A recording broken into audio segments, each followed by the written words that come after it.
Olá a todos, cá estamos neste nosso programa A Vida da Palavra. Hoje nós vamos falar de um assunto que, de certa maneira, toca a todos e aqueles que querem servir a Deus, que é, eu dei-lhe o nome, a Seara e os Ceifeiros.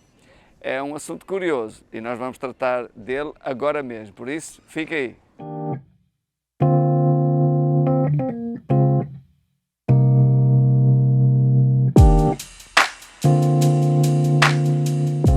Muito bem, cá estamos nós para falarmos um pouco a respeito deste tema tão interessante, a Seara e os Ceifeiros. E eu quero começar por ler Hebreus capítulo 5, no versículo 4, onde está escrito: Ninguém, pois, toma esta honra para si mesmo, senão quando chamado por Deus, como também aconteceu com Arão. Está a falar a respeito do sacerdócio, do ministério sacerdotal. Bem, no Novo Testamento poderíamos incluir aqui todo aquele que é chamado ao ministério, não é? Não só como apóstolo, profeta, evangelista, pastor e mestre, mas também ministérios de socorros, de ajudas, enfim, de uma maneira geral, todos quantos são chamados ou convidados por Deus a fazer algo na sua igreja local ou algo em prol do reino de Deus. Primeiro quero falar de um fenómeno interessante que acontece quando alguém ouve a palavra de Deus, o efeito que a palavra de Deus causa no coração dos homens. Veja, para aqueles que ouvem a palavra de bom grado, a palavra entra em seus corações, não é? Entra no ambiente certo para poder produzir o seu fruto. Mas aqueles que ouvem de mau grado, a mesma palavra que a uns libertou, a estes endurece-lhes o coração. Não é curioso?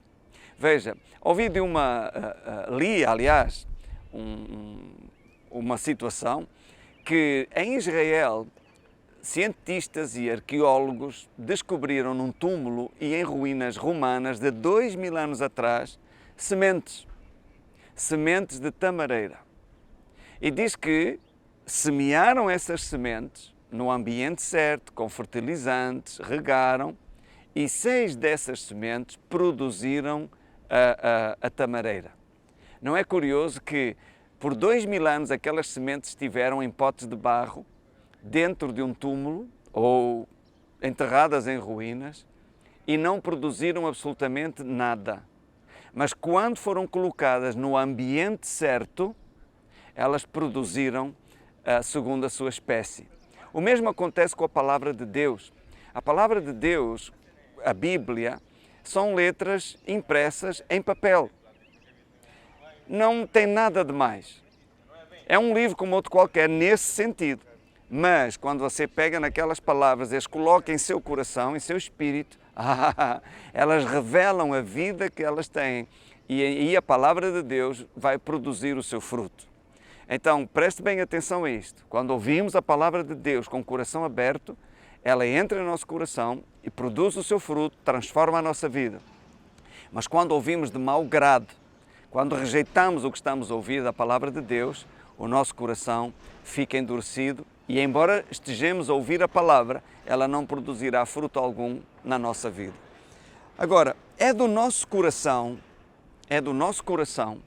que sai o zelo ou o desprezo por servir a Deus. E veja, falando ainda disto, só quero deixar aqui algum exemplo.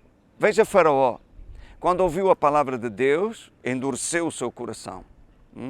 Veja Saul, quando ouviu a palavra de Deus pelo profeta Samuel, ele endureceu o seu coração. Acabe, a mesma coisa, e por aí vai. Então dizia eu que é do nosso coração que sai o zelo por servir a Deus ou também o desprezo por tal convite. Repare que ao longo destes 38 anos de ministério, nós já vimos muita coisa, em países diferentes, culturas diferentes, pessoas diferentes, mas há certas particularidades que são comuns a todos. Há pessoas que deixam de servir na igreja por causa do trabalho. Ok. Mas também há pessoas que trocam de trabalho para poderem servir na igreja. Há pessoas que não vão à igreja porque moram longe E há pessoas que mudam de casa para estar mais perto da igreja. Há pessoas que não oram porque não têm tempo. E há pessoas que deixam outras coisas de lado para poderem orar. Então, como vê, tudo vem do nosso coração, é uma atitude do nosso coração. E como eu disse, do coração vem o zelo por servir a Deus ou o desprezo pelas coisas de Deus. Agora, não é Deus que desiste das pessoas. São as pessoas que desistem de Deus. Há pessoas a quem Deus vai atrás e há pessoas que Deus deixa ir. Há pessoas a quem Deus não larga e há pessoas a quem Deus larga. Vamos dizer que Deus tem 2 pesos, 2 medidas, faz acepção de pessoas? De maneira nenhuma. São as pessoas que se distinguem a elas mesmas. São as pessoas que se excluem a si próprias ou que se incluem no plano de Deus. Não tem a ver com Deus, tem a ver com a vontade própria das pessoas. Em Lucas 14, Jesus contou uma parábola acerca das bodas. Diz que o Senhor preparou uma ceia e chamou os seus convidados. Não eram só 3 convidados, ok, como a parábola revela, mas todos aqueles que foram convidados resumiam-se a 3 grupos, por assim dizer. O primeiro disse, eu não posso ir porque eu comprei um campo e preciso ir vê-lo. O segundo disse, eu também não posso ir porque comprei 5 juntas de bois e preciso ir experimentá-los. E o terceiro disse, eu não posso ir porque eu casei. Agora veja como Deus pensa e o que Deus acha das nossas desculpas para não fazer aquilo que sabemos que é o certo. Este indivíduo lá comprou um campo sem ver e agora é à noite que ele vai apreciar o seu campo. Naquele tempo, a luz que havia eram candeias. A candeia iluminava talvez 50 centímetros ou 1 metro à sua frente. Como é que ele vai ver o campo àquela hora da noite? Porque era a hora da ceia. É o que Deus pensa das nossas desculpas, para não fazermos o que sabemos que é o certo, o que a palavra de Deus diz. E aqui podemos aplicar a questões de perdão, quando Ele nos manda perdoar e nós arranjamos as desculpas para não o fazer. Quando Ele diz para largarmos algumas coisas, dedicar mais tempo à oração, à leitura da palavra, ao serviço, e nós arranjamos desculpas de que não temos tempo, ou é por isto, é pelo filho, pela esposa, pelo pai, pela mãe. São desculpas e isto é o que Ele pensa das nossas desculpas. Veja, o segundo grupo resume-se na desculpa do segundo aqui também, indivíduo. Ele disse, comprei 5 juntas de bois e preciso ir experimentá-los. Vai experimentá-los àquela hora da noite? Como vai conduzir os bois? Vai experimentá-los aonde? Que eu saiba, os bois não vêm no escuro. O ser humano também não. É ridículo. Podia experimentá-los no dia seguinte, mas foi a desculpa para não ir às bodas, para não aceitar o convite. E o terceiro, a mesma coisa, casei e não posso ir. Ele não casou naquele dia, não ia casar àquela hora da noite. Foi uma desculpa também, que aparentemente, note, aparentemente parecem legítimas. Mas se olharmos bem, não passam de desculpas esfarrapadas. E é o que Deus pensa disso. Bem, agora, o Senhor não foi atrás daqueles que recusaram o convite. Não, Ele foi convidar outros que viessem e enchessem a sua casa. Talvez não tão dignos quanto os primeiros, mas porque os primeiros recusaram o convite, eram dignos, tornaram-se indignos. Os segundos, que não eram tão dignos, tornaram-se dignos. Porque veja, não é quem você é, não é quem você é, mas é a atitude do seu coração em aceitar quem Deus quer fazer de si. Agora, as pessoas falam muito sobre ir atrás da ovelha perdida. Sabe uma coisa? Quando Jesus deu aquela pregação, disse que é não comer a minha carne, não beber o meu sangue, não tem parte comigo. Diz que os seus discípulos se escandalizaram e disseram, duro é esse discurso, quem o poderá ouvir? E grande parte dos seus discípulos, aqueles lá 70, provavelmente, diz que foram-se embora. Jesus não foi atrás deles, Jesus não foi dizer, eu pensei melhor, eu peço desculpa, eu não sabia que ia magoar vocês, ia escandalizar vocês com esta pregação, não levem em conta o que eu disse, peço desculpa.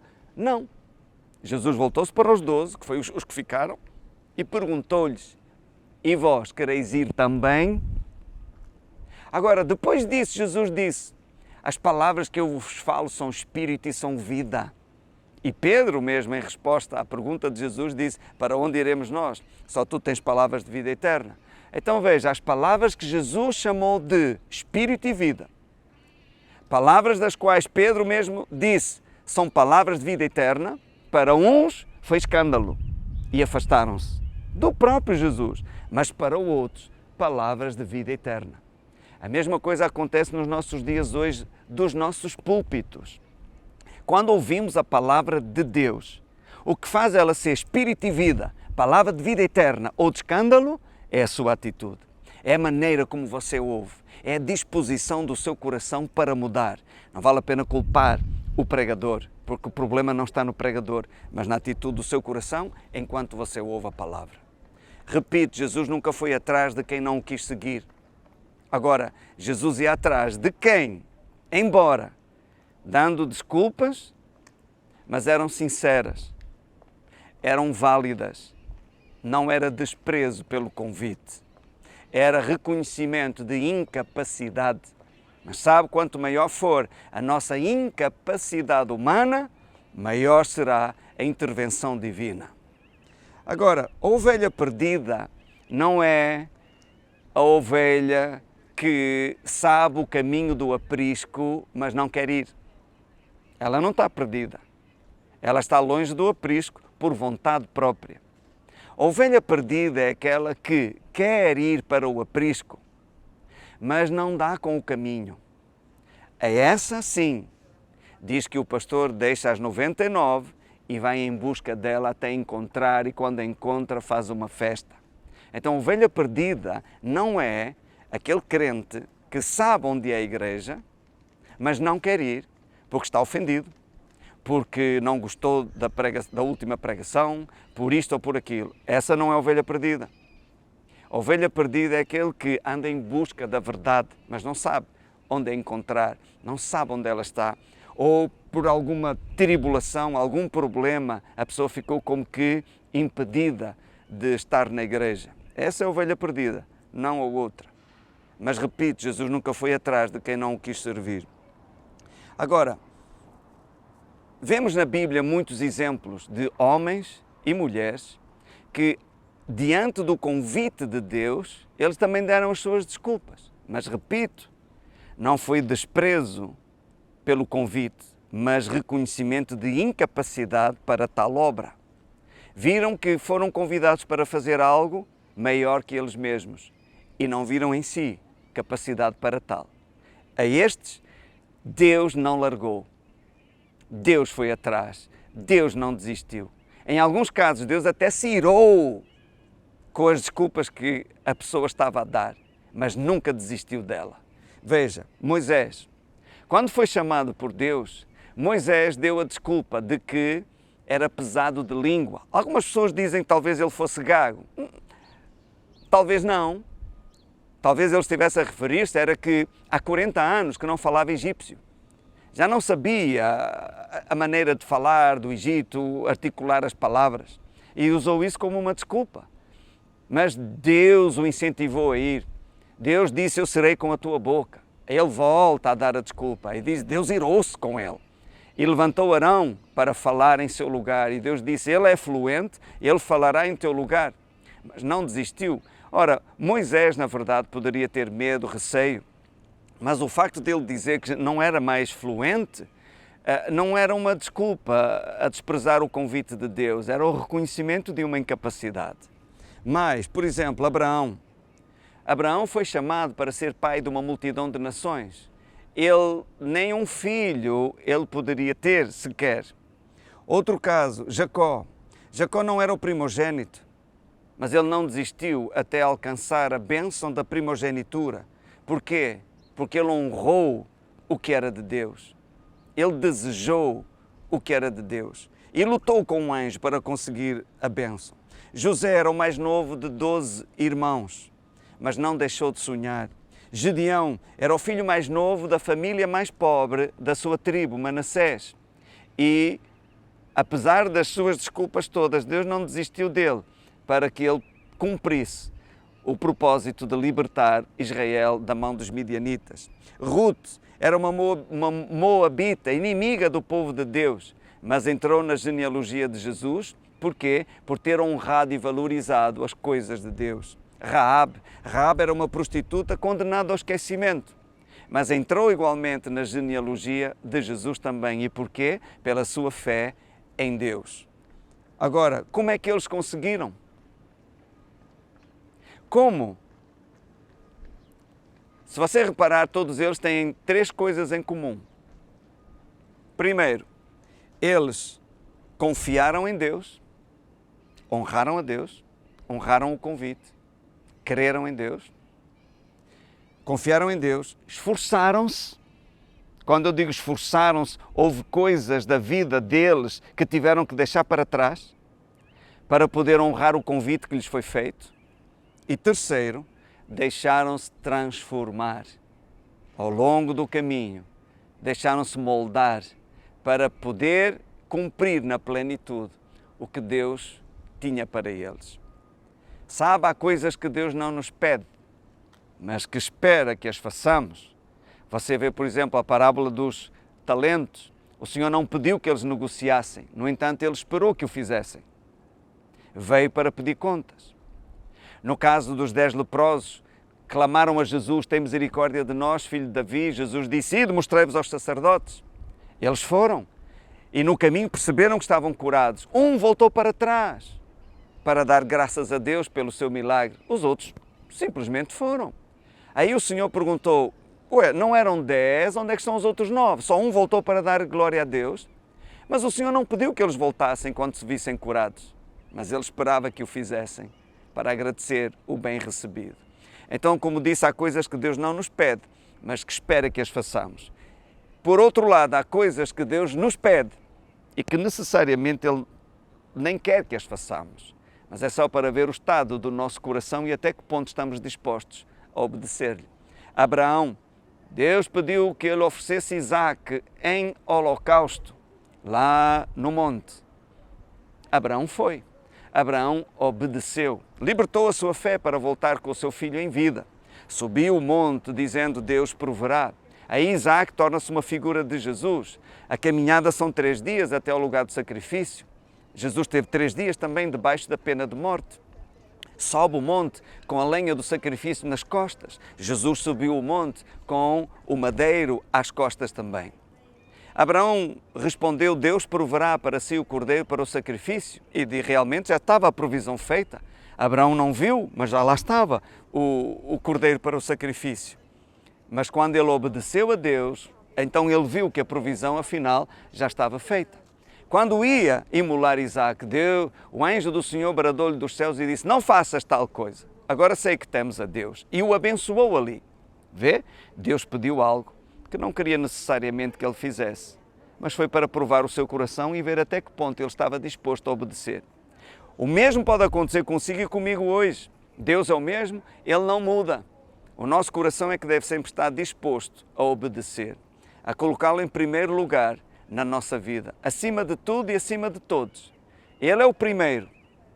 Se não for o primeiro, não pense que Ele estará na sua vida, porque Ele não encaixa no segundo, não ser justo ao terceiro, nem cabe no 4º lugar na sua vida. Ele é o primeiro. Se no primeiro você põe o trabalho, você põe o dinheiro, você põe o lazer, você põe a mulher, põe o filho, o que é que seja, Deus não terá lugar na sua vida. O único lugar que lhe pertence é o primeiro. E quando você o põe em primeiro lugar, tudo o resto se ajusta, tudo o resto vai funcionar, porque Ele vai cuidar de si. Ok?